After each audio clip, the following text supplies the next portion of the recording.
Now, we're going to head to the US and talk about what it transpired today. It was quite a astonishing second debate, very different from the first one. I've got former Liberal Party President Michael Kroger joining me to talk about what it all means.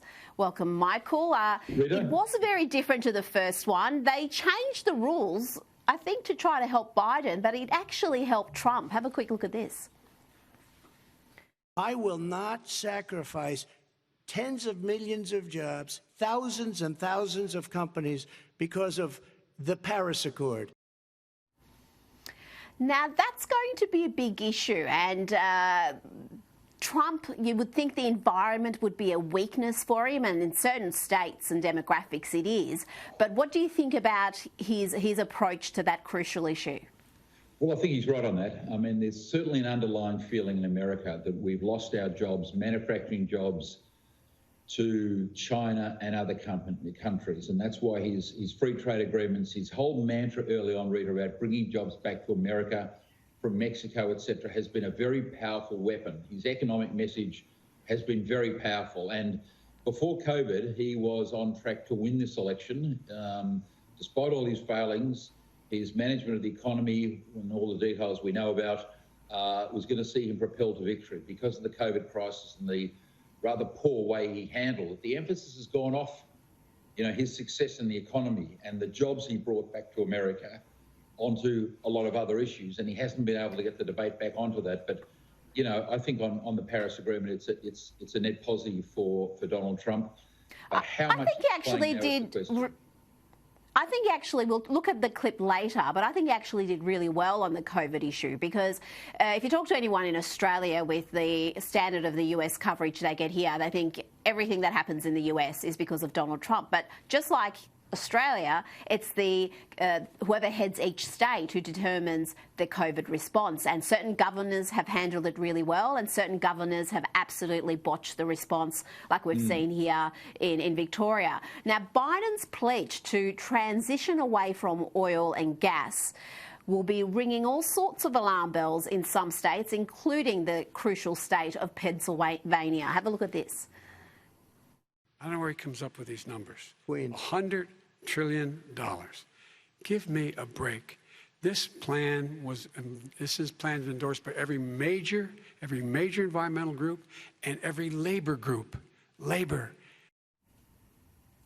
Okay, I don't think that was actually the right clip, but in the debate today, he did talk about transitioning away from oil and gas, which is a very risky thing to be putting out there, and it could cost them a couple of really crucial seats that he needs to win to secure the election. Yeah, so by the way, just back on COVID, I think the difference between here and there is that Trump made COVID all about him rather than make it about the state governors, which is what he should have done. I mean, the disasters happened in the states, New York, Cuomo, etc. Here, Morrison hasn't accepted responsibility for the failings of the state governments, but Trump made but Michael, I don't think that was Trump. I think that's the US media. If there's something that goes wrong, he's to blame. And you mentioned Cuomo in New York.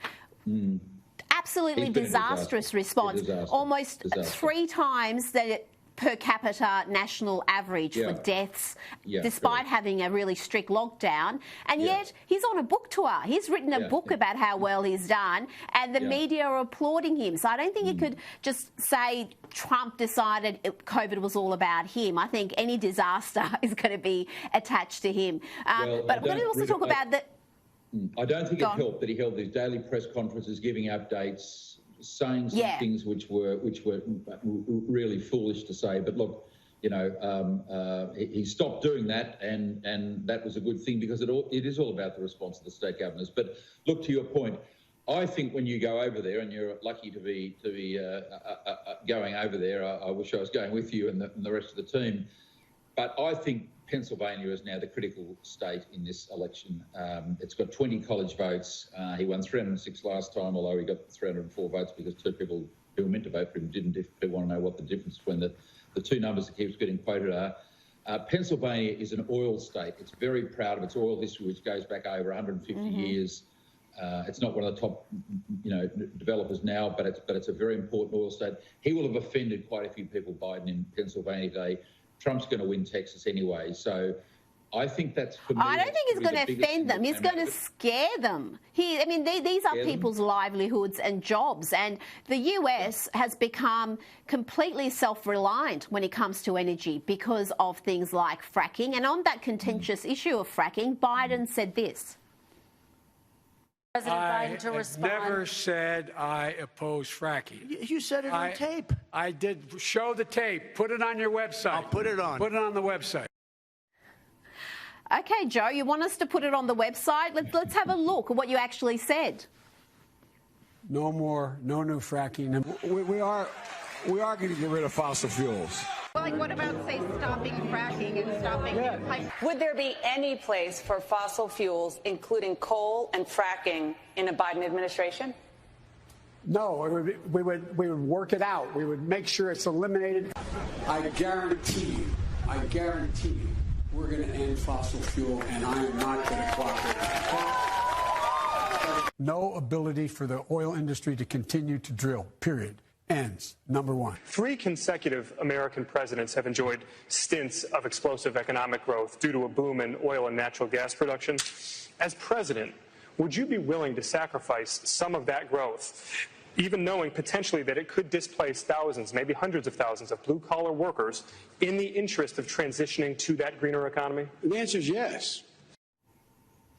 There you have it, Michael. Even when he was asked, are you willing to sacrifice tens of thousands of jobs? He's like, yes, I'm going to end fracking. So how is he going to cope with this? Because he's got elements of his party. His vice president, Kamala, was a co-sponsor of the Green New Deal. He's got people who are demanding he ends fracking. So how does he handle this and satisfy both sides? Look, the whole agenda here is to get Joe Biden over the line by whatever means. And if the best they can say about his debate performance is he didn't stuff up, he looks old and tired and he's a bit dysfunctional and etc. But he didn't stuff up. It wasn't a disaster, which is basically what the takeout is of Biden's performance. It doesn't matter, Rita. It's just a matter of getting elected, getting Trump defeated, and then working out the details then. What you just showed is utterly definitive. He said, I'm against fracking. And in the debate, he said, he wasn't. There isn't any argument about it. It's black and white. But this is the whole debate now. It's just keep Joe propped up there like one of those aging Eastern European dictators who has actually passed away, but they put him up there with a newspaper to show that they're still alive. That's Joe. He's in the bunker for 4 days. You know, they have that fake run he does. When he gets out of the car, he has that fake little jog towards the stage, which advisors will have said to him, show energy. So do a bit of jog there and a bit of a jog back. Show vitality. Show vitality, show energy, show that you're alive. So the whole Biden campaign is, Joe, just stand up. Every day we get by without you keeling over or saying something ridiculous is a day closer to the White House. And Rita, that is their strategy. And if Trump hadn't been so, ill-disciplined in the way he's run over the last couple of months, I think he'd be a long way in front. But wasting time attacking Fauci and going all these other tangents has got away from his core messages, which are economic and more recently law and order, where the failure of these Democratic state governors has been utterly appalling. Trump should have had some big announcement on law and order to start a war with the Democratic governors because the American... Well, he had a big law and order announcement this week and not a single journalist asked a question at the press conference about it. So he can make all the announcements he likes. If the media aren't going to cover it and if they're not going to adequately cover the riots that are happening, whether it's Antifa or BLM, then really he can't capitalise on something that's not being widely reported. Now, just before we go, you mentioned coronavirus. I just want to play you a little clip of Joe being asked what he would do if he was in charge. But you haven't ruled out more shutdowns.